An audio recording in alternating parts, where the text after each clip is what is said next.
Well, I haven't uploaded a unboxing video, or any video for that matter, in quite a while. The last video I uploaded was a re-upload of another content creator's video, but this time I will actually be uploading a video. This time it's of an unboxing, as I do usually, but this time it's not World War I or World War II. It's the in-between, the interwar. And I just realised how rare this kit was, so I felt I need to provide an unboxing video for those who may want one of these models. This is the gloster grebe by Aeroclub. You see, Aeroclub as a short run company, I don't think they're around anymore, but their toolings back in the day, they started off vac form, then they went to short run plastic. They've made 72nd, 48th, they've done quite a lot over the years, and they made a lot of first toolings of a lot of aircraft that never had them before. The grebe was a plane that was succeeded by the Gamecock eventually in the following year, but in 1924 this was the first aircraft since World War I that the RAF had made brand new, and because of this the plane is quite significant in the RAF history. Duxford even had quite a few of these, so I think it's rather cool to have a grebe. I have the old Gamecock which I unboxed years ago, but this is the one I want. So you have all these general instruction bits and bobs. So you could get kits such as the one by Merlin Models, but Merlin Models is infamously bad, especially for short run, and I saw how good this kit was. I actually got it Vinted, not eBay or Amazon or anything like that. I got it Vinted for about £12, which is very good because most of the time I see these for about 20 or so. Let's see. So we have plastic parts and metal parts, the instructions, and the decals, which we'll get back to later. But for now, the thing we'll start with is the components which will make up the plane.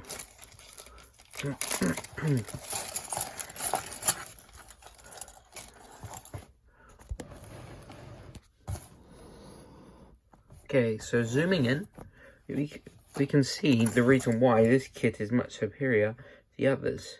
This fabric detail and also the fact that it has recessed panel lines makes it a much better option for someone who might want to build a grebe. It's on both sides, and you can tell where the fabric starts and the metal ends. You can tell that this plane is definitely of post-war construction, but at the same time you can definitely tell what sort of era it's from just by the fact it's a biplane and the way it looks. As you can see, look at that fabric detail. Lots of companies would struggle to make this nowadays, but companies like Airfix and Edward, they make fabric detail like this, and it just looks really nice. So I'm surprised that this short run kit from years and years ago is so well molded. The top wing here, these are the two tanks, and that's where they are located. I don't think it's a sesquiplane, not fully. No, I wouldn't call this a sesquiplane. Let's see. We have the tail surfaces, the elevators. These are also nicely molded. The nice thing is, unlike a lot of modern short run kits, this one does not have butt joints. It has a proper locator line which holds it in properly. It will need some gluing, otherwise it'll be flimsy. We also have the big old tail fin, which the difference between the Gamecock and the grebe is the grebe always had a bit more of a squared tail.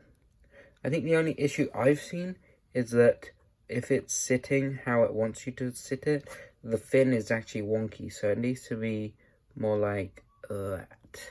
So you have to do some modifying, but it'll look good in the end. We have, I think this is the bulkhead behind the pilot.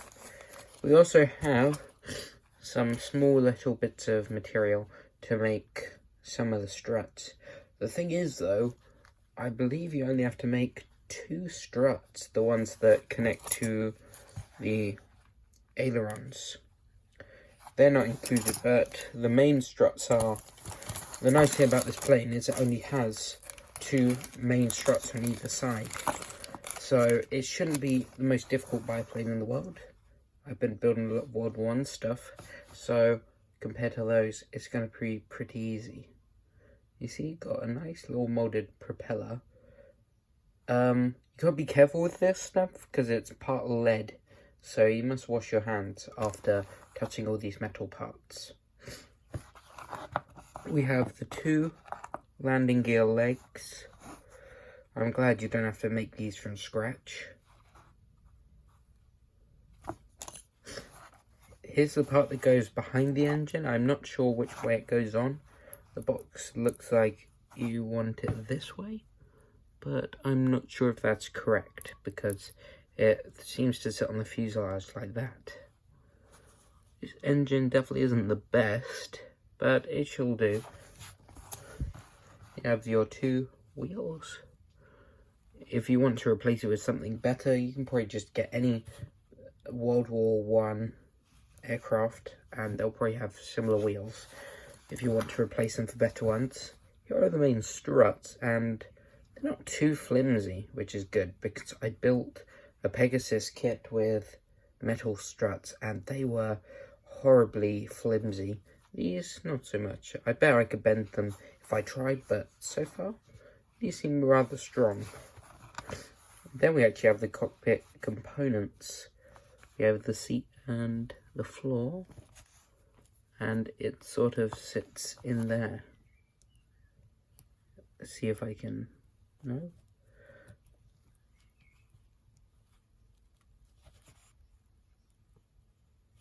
No, but you get the idea. We have this, which is only for the earlier variants. From what I believe, only one of the schemes uses this kind of skid. Most of the others have a different version because this is the earlier version, I believe. So you'll have to scratch build it, from what I know. And then we have the yoke, which is not straight. Now it is. And we have the 2 machine guns, which I think go either side, but I could be wrong. This one has snapped off, but I still have it here. It's actually nicely molded, so that's always good. The very, very small control panel, only consisting of 3 dials. No, 2 dials. Okay. Then we have the bit that holds in the propeller, should go through the engine. I'm not really sure what this is, but it's here. And this is the bit that connects the 2 landing gear legs in the middle. So I'm going to put these aside carefully, and I will put them back once I finish this video. Next up, let's look at the decals, because you actually get this nice big sheet of decals. All the red dots are separate, which is good with me. And also you get a lot of spares from what it seems. You have 3 schemes, J7593. This is of 29 Squadron, I believe. I built the Siskin in this scheme. J7581, which I don't know where that was based.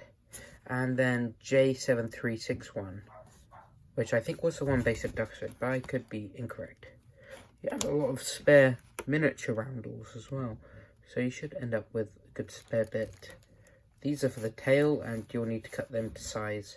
What I would do is stick them on and then use poly cement to make them conform to the surface.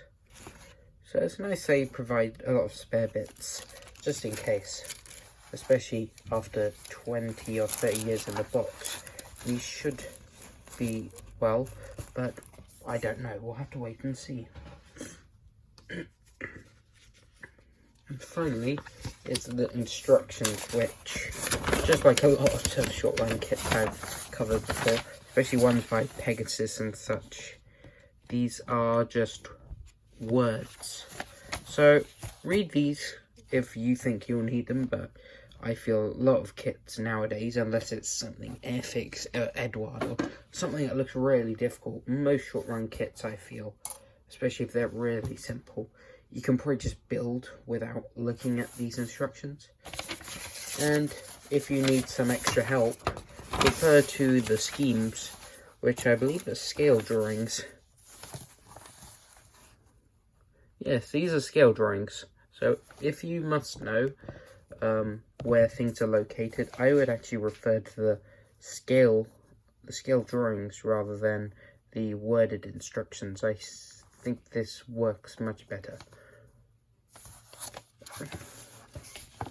So yeah, 29 Squadron, 25 Squadron, 32 Squadron. I think I will be doing the 32 Squadron because I've seen someone who's built it, and the tail fin has blue highlights, which I think looks much nicer. It's also the earliest scheme from what I know. This is a little too plain for me to do it. Anyways, so this little gloster grebe is definitely a worthwhile buy if you're looking for something interwar related, or if you're looking for a piece of RAF history, or even if you're for some reason really interested in the grebe. I have been since I got this little book about the history of Duxford, and one of the planes I did not know was the grebe. So I did my research, and yeah, I'm really interested, fascinated by this aircraft. I think I'll be next to build. I just finished one of my planes, and it seems that a lot of my viewers like World War I aircraft, so I will show this off quickly. This is my Sopwith Salamander in the experimental scheme. Even got some purple. Anyways, so yeah, I'm building a lot of biplanes at the moment. Maybe I should take a rest from them soon, but for now, I think I will build this next.